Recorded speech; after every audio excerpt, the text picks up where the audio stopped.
It's about time because we're going there. Well, friends, as promised, this is part 2 of We're Going There. When we discover that we have to change our mindset to pivot around something that might have happened in our life or a situation, or in my situation, as listeners heard yesterday, a forced change of life. So we are continuing on the conversation. I'm going to welcome back my dear friend and co-host for this season, Lauren. Hello, lovey. Hi. How are you feeling? I know. Okay, so my therapist will sometimes say, let's do a check-in. Mm-hmm. So I want to check in and give the audience a little heads up that this is, I can feel it in my throat already. Yeah. It's going to be an emotional episode for me. Yeah. So for people who have been with We're Going There for 11 seasons, I'm so grateful. I'm so incredibly grateful. It has been such a joy and an honor. And I feel like so much of my life has been shared on the podcast, it's documented on the podcast. And I feel like it would be unfair to not bring people into something I've been living through for the last 2 years. And that has been made final in 2024. Yeah. But this is part 2 of our solo living in the power of discovering who you are in aloneness. And I feel like we need to just start right from the outset and say, I am now living officially as a single again woman. And Take a pause. are you going to step into like consultant mode? No, I'm Okay. stepping into friend mode. Okay. I'm just wanting us to like breathe because it's heavy. Yeah. And you also, I'm here to like be an ambassador of the people, like you're beloved. We listen to you. I'm friends with you for a reason. And so when I just want you to have moments for yourself because you don't owe us. But in the goodness and kindness and transparency of your heart and your values, like you're letting us in a very intimate thing. And I just don't want that to be lost. So thank you for that permission to be me and be messy and be all those things that living in authenticity requires. And so I'm not afraid of that. Why I'm emotional is because it's hard for me even to say the word divorce. Like saying that I am divorced feels very heavy. And there's a part of failure that has been really hard to deal with. Never in a million years did I think that this was going to be part of my story. And never did I feel that I would be someone who would be single again. And the weight of that feels really hard to deal with. However, for those that have been part of the podcast community for a minute, they might feel like, wait a minute, when did this happen? How did this happen? Let me lead with, I will not be salacious. I have no intent on being ugly or... You do not paint people in a bad light. Thank you. You're a classy woman. You're a classy woman. I work really hard at that. Thank yes. you. A godly woman. I want to be known as somebody who loves people well, even people who have wronged me and harmed me. And working through counseling and processing the last year and a half in therapy, I have a pattern. And the pattern is I allow people to mistreat me for before I ever react or respond. And I go into freeze and I'm just like, and as a person of faith, I am like, God's going to change it. God's going to change it. God's going to change it. And so I had to come to the reality and the forced reality of I did not walk away from my marriage. I accepted the reality that my marriage was done. That it takes 2 people to desire a healthy marriage. And there's a difference, as I've been walking through, there's a difference between secrecy and privacy. Wait, can I pause you? Yes. Because like, I think like this is so heavy and this is also so real, but also in like I hear like, and I've walked through it with you, like the healing and this whole journey, but like you just made a big comment. It's like, I've been praying and praying and praying that God's going to change it. And I'm going to believe that God's going to change it. Anyone who knows you well knows that you're a very faith-filled woman. Like you're believing for like the biggest things. But like, I just wanted to ask the question, like, what do you do when you are asking God that he's going to change it and believing that God's going to change it and he doesn't? So this is episode number 2 for us. Like, what happens when what you didn't think can happen actually happens. Yeah. I want to spend a lot of time there, but what I will say is this: as somebody who believes that God can turn anything around, one of my mentors and a person that I worked for 7 years, Christine Kane, she told me this lesson 15 years ago. She said, you cannot care about someone else's destiny more than they do.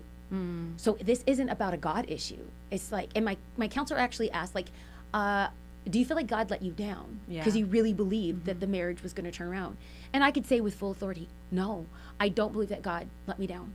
I believed and I fought hard for the reconciliation of my marriage, but I can't force someone to change. Yeah. And I'm living in the wake of that. And I really still want the best for myself and for my ex-husband. I really do. I have no intention on being ugly, on hurting him, harming him. That's not what this is about. I want to, you and I had a conversation between like sacred and secret. Yeah. That there's a difference. There's a difference, yeah. Between sacred Totally. and secret. My counselor put it in the language of, Bianca, you were not operating in secrecy. Secrecy is where sin resides. You were operating in privacy, and in privacy, people can heal. And so for the last 2 years, I've invited counselors in, pastors in, the church board, and eventually my family. I didn't even bring my family into some of the things that we were dealing with, and some of my closest friends. And I remember a vivid moment of you and I sitting on a beach, having a really hard conversation when I was really, like, I had experienced a blow that no woman would ever want to experience. Right. And looking at you and saying, and yet I'm still here. Yeah. And I'm still fighting. Totally. And I'm still believing. Totally. And so I just didn't think that I was going to be here. Yeah. So now that I'm experienced, which was like, we're talking like fighting, working through 2 years, year and a half, 2 years. 2 years. Yeah. 2 years, nonstop. And it was, it's one thing, and we let it in part one of this 2-part episode, that there is beauty in alone. And I think that my desire in starting the episode on a positive note is that though I have lived through one of the hardest seasons of my life and what feels like I have licked the floor of hell. Yeah. I have lost my home. I have lost my marriage. I lost my husband. And what I'm reconciling now is I still have a relationship with my kids. But am I still a mom? You know, I've lived through a lot of loss. You have, love you. And I never wanted this. No. I had shared in part one of the episode that, like, I always associated bad things happen when I'm alone.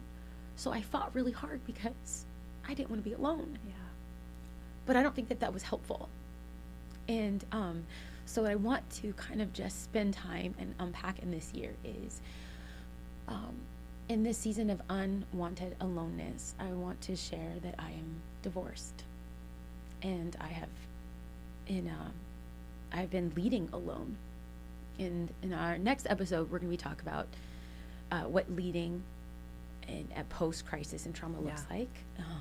But I have been leading alone since June of 2023.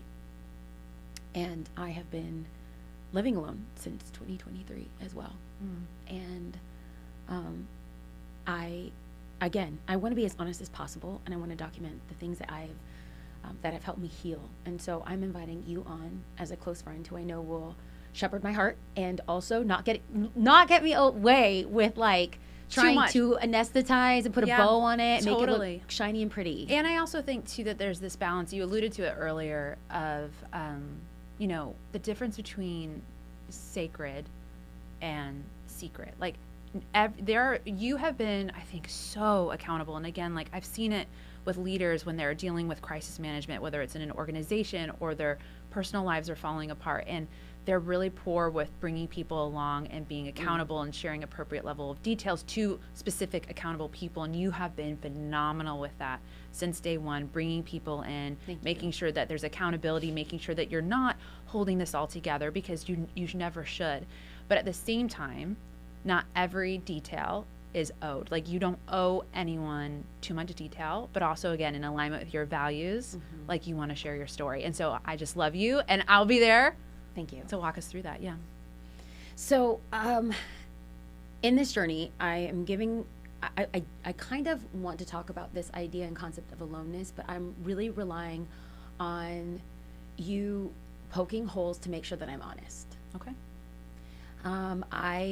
You mentioned like having a high level of integrity and bringing people in on this. And so that's where I want to go.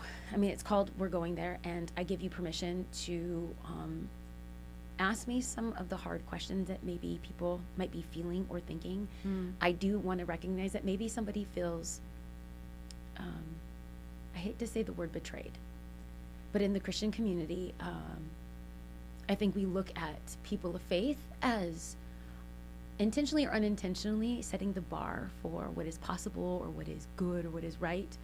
And I want to make myself open and fillet my heart open with caution to maybe questions that people have or questions that you have in this process. So I default to you. Oh my goodness. Well, again, as someone who sat on that beach with you now years ago and has walked through and has seen just your evolution, the cries of your heart. I remember the tear-stained journal, like of just like pouring your heart out to God, the therapy sessions and the takeaways, and now where you're at. And so I think I want to start with, how do you know when it's time to go? I know that's a big question, but I think that especially for a lot of women, you already mentioned like in the Christian community, and when there's this sense of betrayal, like help women or help people just know like what is appropriate levels of this is enough. And we talked about in the last episode, you shared how you had this tendency of allowing people to harm you and treat you in a certain way for far too long. So walk us through, where did you get to realize like this is the line in the sand, without getting to detail, but like how can someone know when it's time? So I think that we are going to unpack this from like a leadership next episode, the next but episode, from personal, right, from a personal, which Yes. is going to be different. It's going to Yes. be different. I don't know if I'm the right person to answer that because I probably stayed too long. Say more.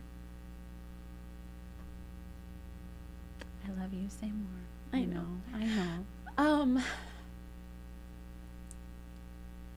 I wrote a book called Grit Don't Quit. I wrote that book before experiencing one of the hardest blows of my life.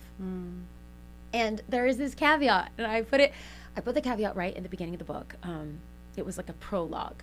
And I quoted a line from Kenny Rogers' famous country song, "You got to know when to hold 'em and know when to fold 'em." Yeah. And unbeknownst to me, I had given people, I said, you know what, this whole book is about not quitting. However, there are moments where to protect you and protect what is right and good and true, you have to put up boundaries. And unbeknownst to me, I was about to walk through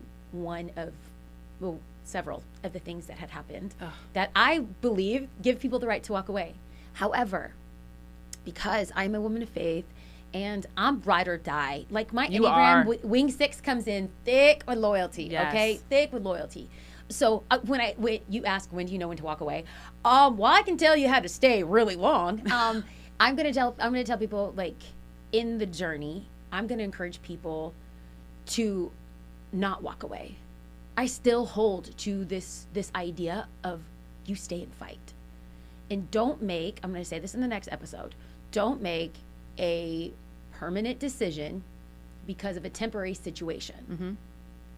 And I'm also going to say, don't make a decision in isolation. So because I wanted to love and protect, I dealt with a lot in quiet. I involved people that needed to be involved, the church board and our counselor. And I'm like, hey, we're going to work through this, and this is I'm ride or die, and hey, this is something I just want to flag as like maybe a little bit of a problem, but like these are the steps that we're doing to make it right.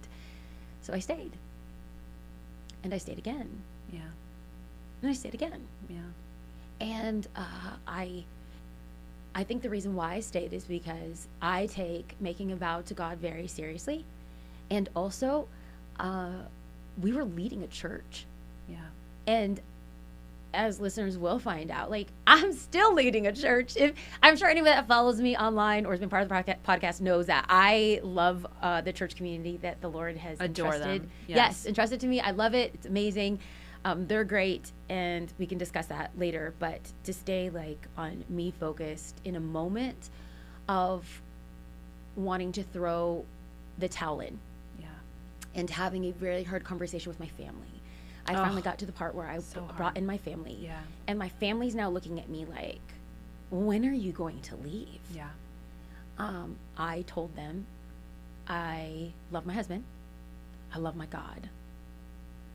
And when I said that, I realized that the order was wrong. Stop. I need to love God. And then love my husband. I decided to interrupt the interview because I know this might come as a shock to a lot of people. It came as a shock to me. And I want to remove myself from the interview and just kind of share from my heart for a second. First and foremost, I respect the privacy of a man that I was married to for almost 15 years. And I have no intention on going into details because I want to honor him. And I firmly believe, because I'm praying that it will happen, that a restorative healing journey will take place for somebody who I shared so much of my life with. At the same time, I feel like it's fair for me to share my heart. Never in a million years did I think that this is where I would be at this station of my life, or that I would be standing looking backwards at a marriage that ended. And never in a million years did I think that the man who I helped build a community and church would walk away from it. I have really been intentional about choosing a mental mindset that is hope-filled and it is joyful. And I've really been holding on to grasping for health and wholeness and healing. But it would be unfair to not document the pain that I've lived through. I have experienced a pain that I cannot begin to articulate. There's feeling broken and then there's shattered. And I remember one moment, I was laying on the floor of my bedroom and I felt like I didn't have the strength to stand up. I think what has made this process so difficult for me is that I'm a woman of faith. And I prayed and believed for a different outcome than one that I'm holding in my hands today. But I feel like I need to document that even in the ending of my marriage, I have seen the faithfulness of God.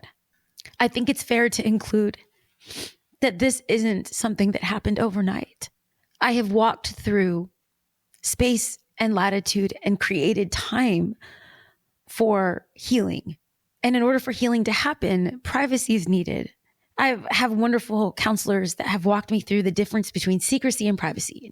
Secrecy is when sin could fester and breed and things could be, done in darkness. But privacy is when you give somebody space to heal.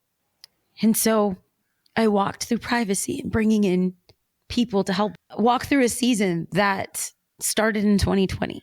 I saw a change in the man that I was married to, and I knew something was happening.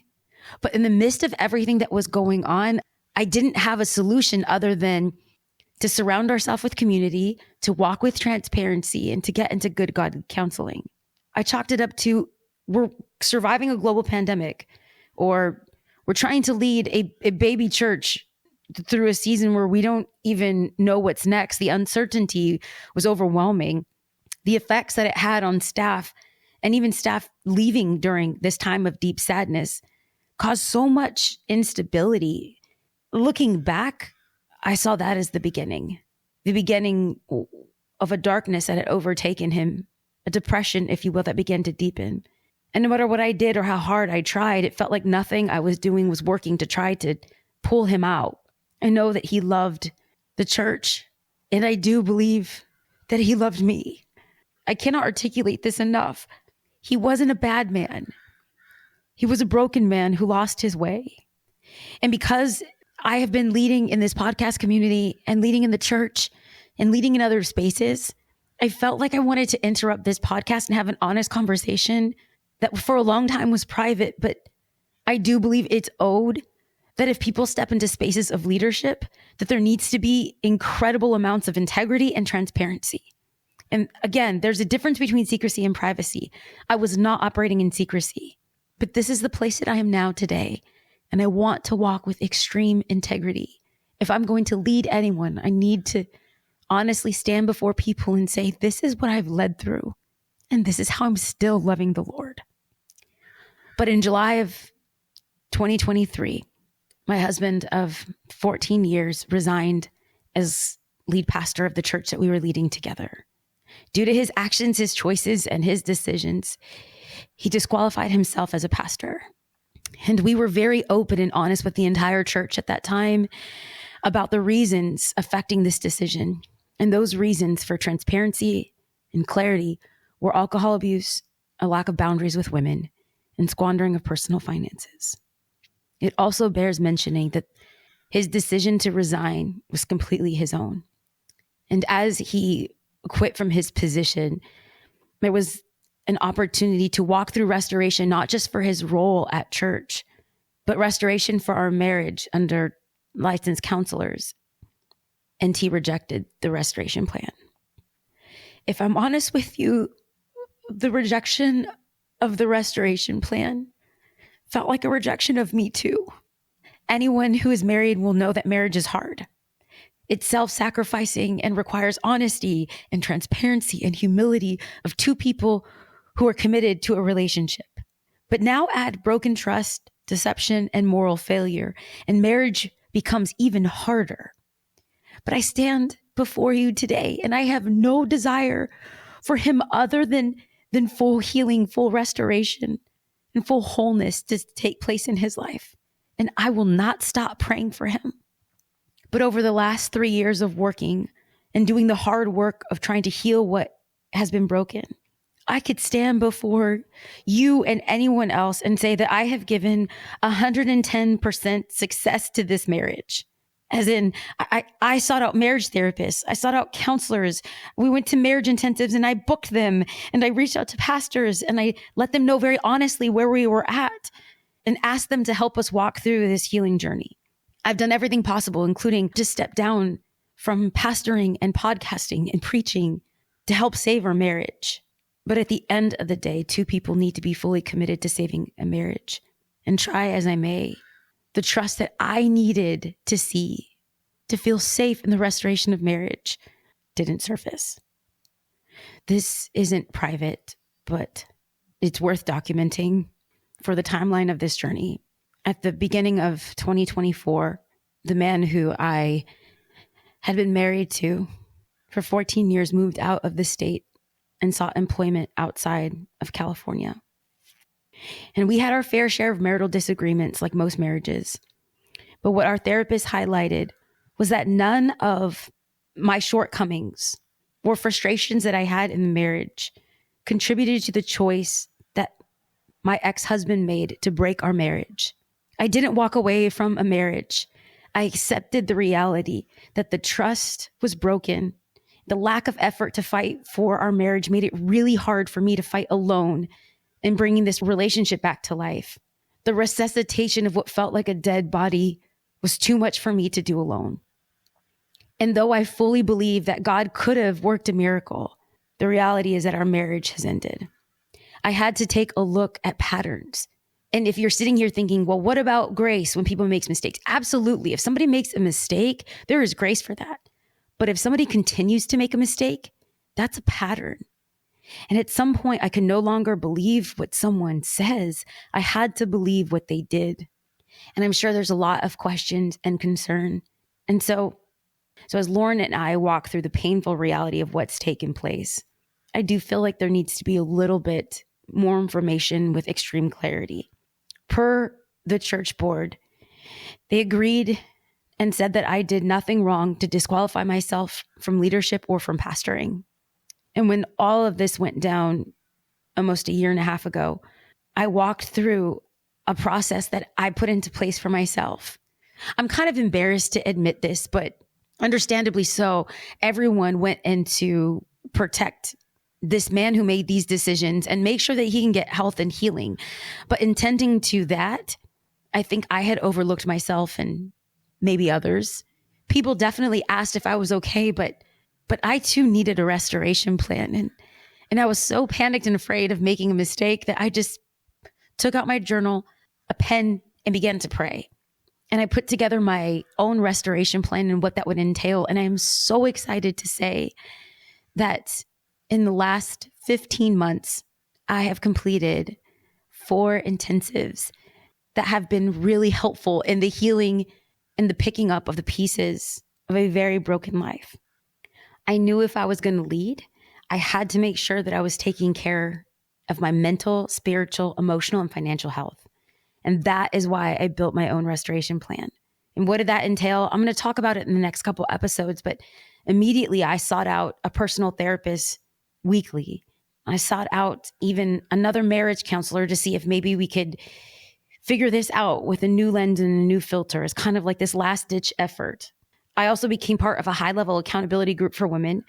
I went on retreats and, like I mentioned, intensives to seek the Lord and meet with professionals to make sure that I was capable of leading a beautiful community that I get to call my home church. And I also took my very first official sabbatical this past year. And though some people might have wanted me to quit or stop leading or feel like my then husband's decision has disqualified me, I knew that if I stayed and fought for my own healing while leading this very hurting community, that we would all be better. And I could say 15, 16 months removed that we are a testament of God's faithfulness, that God has not forsaken me and God has not forsaken the church, that God has not abandoned me and God hasn't abandoned the church. He hasn't taken his hand off of us and that he's really been with us. And so I get to have a conversation with you and stand before you with integrity and have licensed professional and spiritual leaders co-sign that I've never been healthier, I've never been stronger, I've never been more convinced of the call upon my life. I know this isn't easy, but I've never been a girl to pick easy. I know what is ahead of me is not going to be easy at all, but I'm choosing to stay here to fight. I confess to you that I have never been more committed to the call of God upon my life and never been more in love with God, the church that he has entrusted me with, and the community that I feel blessed to lead. If self-preservation is the goal of Christianity, then I should quit. But if the goal is to say, not my will, but your will be done, then I cannot help but stay and remain. Before we jump back into the podcast, I want to say thank you for trusting me. I want to be somebody who leads authentically and honestly with transparency. I don't know what God has for my future, but I'm documenting this here, that choosing Jesus has been the best decision of my life. And though I have felt incredibly broken, I'm in the process of being made whole. And I'm honored that you've given me space to do that with you. And so I made a promise to my family. I said, hey, you know, I believe in grace. I believe in forgiveness. And I said, but, you know, one more thing happens. Mm-hmm. And that same day, I discovered something else. And I still stayed. So this is a long way of saying, when do you know when to leave? I can tell you how not to stay. But I wanted to make sure that I had systems and structure, that I wasn't quitting. I wasn't walking away, that I wasn't giving grace. I wasn't giving forgiveness. I'm sure a lot of people are going to have lots of questions, and I'm sure lots of people are going to have lots of feelings, but they were not in what I was in. Exactly. They weren't walking what you were walking. They were not. No. They were not. And I don't feel like I have to defend myself, because in defending myself, I'll have to throw mud, and that's not my MO. We don't take the stand. You don't have to take the stand. I'm a classy dame, exactly. And I will not throw mud. And the reason I asked you that question is not because you're the the Yoda Jedi Knight that's going to have the perfect answer. I think it's just that it's just such a real thing. I mean, divorce is something that I don't know, to be frank, I don't know anyone personally, I don't know anyone who does not have someone in their circle that isn't in some way, shape, or form going through that. And so I think it's helpful for people just to hear your process, hear what your thought process was like. these things are happening. How do I begin to know if I should go? Who do I tell? And so just like walking us through like your thought process in that timeline, I think is just like really helpful because so many people are going through that. So I also feel like now is the point to honestly interject that there was a lot of things I did wrong. Let's talk about it. Let's talk about that. Yeah, because that's good. I refuse to be a victim, and in refusing to be a victim, I need to own, because I was betrayed. I think the idea of rebuilding trust felt very intense and laborious, and I didn't feel like the effort needed to rebuild trust was put forth. And I think that there was a fighter part of me that was like, what are you doing? Like, right. Do you want me or not? Yeah. Like, kind of like fight for me, something. Yeah, of course. I don't know if that's necessarily the best way to save a marriage.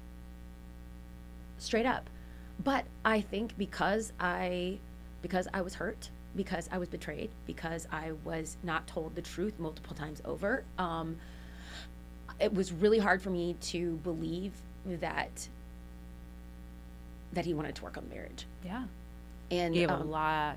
I gave chances. a lot. You gave a lot of I gave chances. a lot. Yeah. I gave a lot. And I it takes two for something to break. I keep on wanting to say that. But at the same time, I didn't, and I do think needs to be mentioned, I didn't do anything to disqualify myself from marriage. And that I think is important to note. And though I may not have been perfect, you're a human being? Oh, yeah. I just want you to say you are a perfectionist. I hate that. You You can't. You hold yourself to this like superhuman standard. And so just, of course, I think it's great. Yes. And accountability and humility to be like, I didn't do anything perfect. And it's just like, yeah, Bianca, as a perfectionist, of course, you do not do anything perfect, but you're a human being. Like, there is no way that you could have been. I also want that to be clear because I think, again, I'm preaching to the choir here because I'm a perfectionist. And there's a lot of women who I actually think hold themselves to a higher standard, or just people. It may not be women, but there's usually, it could be. And I'm speaking like overall, but there can be sometimes 1 out of 2 that hold themselves to a higher standard of behavior than their partner. Mm-hmm. And so they have greater expectations for themselves, but they're allowing their partner to get away with more. And it's just like, we're human. Like, that's not fair. So I just wanted to call that out with you. Thank you. I think 2020 was a really hard year for a lot of people. Yeah. And what 2020 revealed was that there was fissures in our marriage.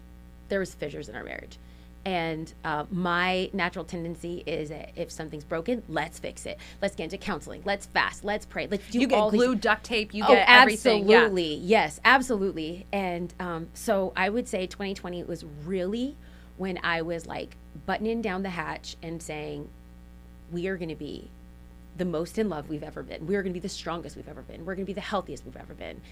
And it felt like things were getting worse as the years progressed. Yeah. And it came to a point where I had to make a decision that it was no longer based on the words that somebody said. It was based on their actions. Yeah. And I had to get to a point where I would walk out any consequences of divorce. And I have lived in a lot of consequence from the church, outside the church, even from external family members. Mm-hmm. But I know that I fought for this marriage. I walked with integrity. I tried probably a little too long to save the marriage. And I am now living in discovering the grace of God, what true healing and freedom looks like. And when we talk about the power of discovering yourself in aloneness, I'm living that out, Lauren. Yeah. I'm living that out. Yeah, you are. And I think, again, you've done this beautiful balance of inviting community, inviting friendships, inviting family, having accountability with board members and people that you have on staff. And so you do this beautiful balance of inviting people in. But at the same time, I think you've done a great job of intentionally carving time away. You had a sabbatical. You've gone on intentional time away with the Lord where you're like, Lauren, see you in 3, because we talk every day. We send like 1 million voice memos to each other every day. And it'll be like, Lauren, for the next 3 days, it's me and Jesus in the desert. Yeah. And we're going to reflect. Or it's, hey, I'm going to this therapy. I'm going to intensive. I'm going to this healing. And so I just think you've done a lot of great intentional work around being alone, intentionally being alone, balancing the loneliness that you are feeling in alone of now losing a husband, but then also having community. And so can you just walk me through, what has being alone taught you? The irony is that I always was terrified of being alone because I thought, who's going to protect me? Who's going to provide for me? Who's going to defend me? And what I hate to say that it took this loss for me to discover this element of who God is. And oh my gosh, I'm like being annoyed with myself because it's going to sound like I'm just trying to slap a Jesus bumper sticker on this and like Jesus fixed it all. But no, what you're really hearing me say is I intimately have discovered that God is my provider. Amen. I literally, Lauren, I had to assume all the bills by myself. Yeah. I immediately went to, I have to be the sole provider. Like literally, it's like, what is the login? Like, I mean, it was like literally like, Lauren, what is the login to I this didn't know the login like, I know. I know, yeah. To bills. Yeah. Like, what the heck? Yeah. So discovering that like God is my provider. Yeah. And that to date, I have not gone without a meal or missing a car note or a house payment. No, like it's Everything falls on you now. everything falls on me, Yeah. and the Lord has supported me in the most beautiful ways. Like at one point, Lauren, I was like I was a little bit worried about finances. Yeah. And a pastor called me and was like, hey, the Lord put you in my heart, and I don't know why, but you know, there's a check coming your way. Now, I thought he Wow. was referring to the church, but I thought they were going to make a Personally to you. but it ended up at my home address, addressed to me. And so Won't he do it? just because I wasn't sure, I reached out to this pastor. I said, Yeah. hey, was this a mistake? They're like, no, the Lord put you on my heart. And I'm just saying, the Lord is my provider. God came up in a beautiful way. Mm-hmm. Not only that, the Lord has been my protector. Yeah. And so walking through this season of singleness and being single again, I think I was kind of very leery and afraid of public response or public backlash, but the Lord has really protected me. Yeah. And people have said mean and ugly things, and I'm like, I'm not sure I care. Yeah. I'm not sure I care. I've seen this like as someone again who cares deeply about people. It's very hard. Like when you're an empathetic person and you care deeply for people, but at the same time you have to get to this point where it's like every step I've had to take in every room I've walked in and faced alone, like you have not been there, so you cannot judge me and act like you know. And I think that's just like a very powerful reminder that a lot of people who may be walking through or are contemplating and praying where they need to make some certain decisions in their life, I think that's just really important. It's like no one has walked in the same shoes that they've walked in. No one has walked in those shoes that you've walked in. So as I'm thinking about like this season of healing, you had mentioned this earlier, but like in this season of healing, I'm just being really, really intentional of knowing God is my protector, God is my provider, and God is my defender. Yeah. You know what I've actually heard you say a lot, which I love, is God is my husband. Okay. Oh my gosh, you're totally putting me on blast. I didn't want to be creepy. No, it's not creepy. It kind of is creepy. No, it is not. It is literally.